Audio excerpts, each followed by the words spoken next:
जब हम घर से चले विधायक जी तो हमारी पत्नी ने कहा जान कहाँ जा रहे हो, तो हमने कहा 20 वर्षों के वैवाहिक जीवन काल में पहली बार जान कह रहे हो, बड़ा अच्छा लग रहा। पत्नी ने कहा आप जल्दी में हो, जानवर कहने में लंबा हो जाता है। ताली बजाओ, बढ़िया से बात कर रहा हूँ। अच्छा, अब हम भी हाथ के कभी कहा मानने वाले। हमने कहा रानी आज बहुत अच्छी लग रही हूँ। पत्नी ने कहा 20 वर्षों के वैवाहिक जीवन काल में पहली बार रानी कह रहे हो, अच्छा लग रहा। हमने कहा हम भी जल्दी में हैं, नौकरानी कहने में भी लंबा हो जाता।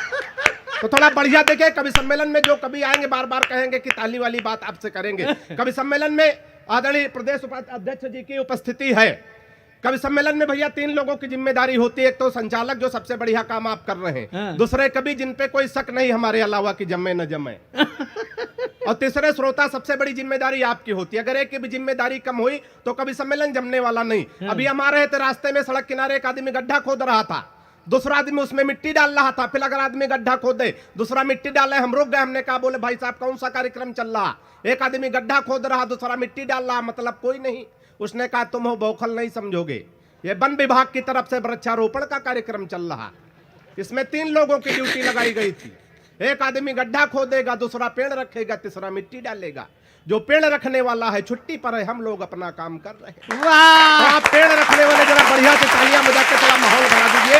और ये कर्मश्री का कवि सम्मेलन है। सबसे पहले मैं आपको हिंदू नववर्ष की बधाई देता हूं। और ये संस्कारों का मंच है, जैसा कि शशिकांत भैया ने बताया, संस्कारों से हाथ से निकालता हूं। विधायक जी हाथ से हमारे हर तरफ बिखरा हुआ, कहीं से भी हाथ से निकाल सकते हैं। हमारी जब शादी तय हुई, ये बात मैं इसलिए कह रहा हूं, मैं बाराबंकी उत्तर प्रदेश से आता हूं, वहां बौखलों की भी शादी हो जाती है, और दिल्ली में राहुल गांधी तक कुंवारे पड़े रहते हैं।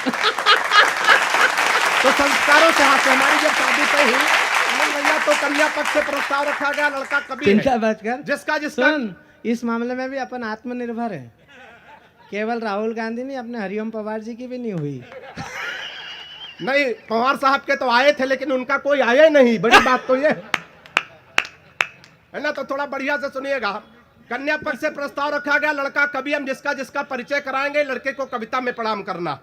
मैं संस्कारों से हाथ से शुरू करता हूं। सफलता मुझे कितनी मिली है, पहला कवि हूं, तो आपके जमाने की जिम्मेदारी है। सुनिएगा। स्वागत स्वागत डॉक्टर कि परिचय प्रथम कराया गुरुजी का, तब हमने कहा कि जय हो भाग्य निर्माता की। वाह।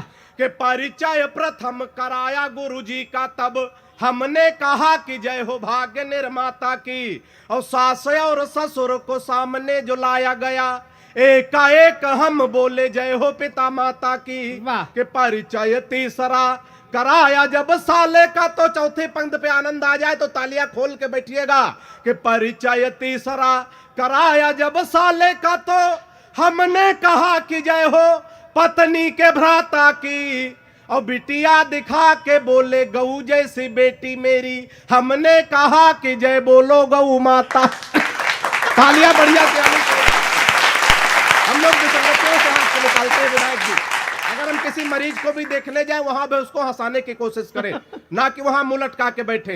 एक बुजुर्ग आदमी कोरोना पेशेंट भर्ती होने जा रहा था, मैं वहां से हाथ से निकालने की कोशिश करता हूं। थोड़ा और आनंद लीजिएगा, सुनिएगा। स्वागत। के हाथ जोड़ डॉक्टर से बोल पड़ा है मरीज, आप मेरे सपने हसीन कर दीजिए। वाह। इधर ये कुछ बहनें आपस में बातचीत कर रही, थोड़ा शांति के साथ सुन ले तो अच्छा रहेगा। ये कवि सम्मेलन है, वो हल्ला में नहीं सुना जाता है। शशिकांत भैया, कभी कभी आपस की बातचीत में बड़ा गड़बड़ हो जाता। एक बार 2 लड़कियां झगड़ा कर रही थी।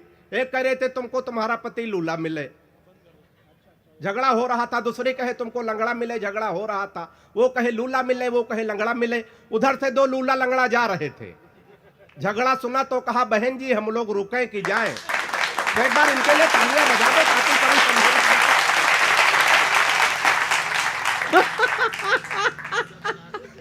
हाँ, तो थोड़ा मन से सुनिएगा, आनंद लीजिएगा। बोखल है ना। बहुत बढ़िया, बड़े मन से आप लोग विसंगतियों से हाथ से आनंद लीजिएगा। बताओ। कि हाथ जोड़ डॉक्टर से बोल पड़ा है मरीज, आप मेरे सपने हसीन कर दीजिए। वाह। कि हाथ जोड़ डॉक्टर से बोल पड़ा है मरीज, आप मेरे सपने हसीन कर दीजिए। और जीवन हमारा यह नीरस सा हो गया है, इसे थोड़ा मीठा नमकीन कर दीजिए।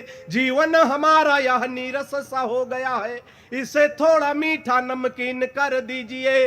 और मुझको कोरोना का पता न चले इसलिए हाँ। जिसे कहूं उसके अधीन कर दीजिए। मुझको कोरोना का पता न चले इसलिए जिसे कहूं उसके अधीन कर दीजिए।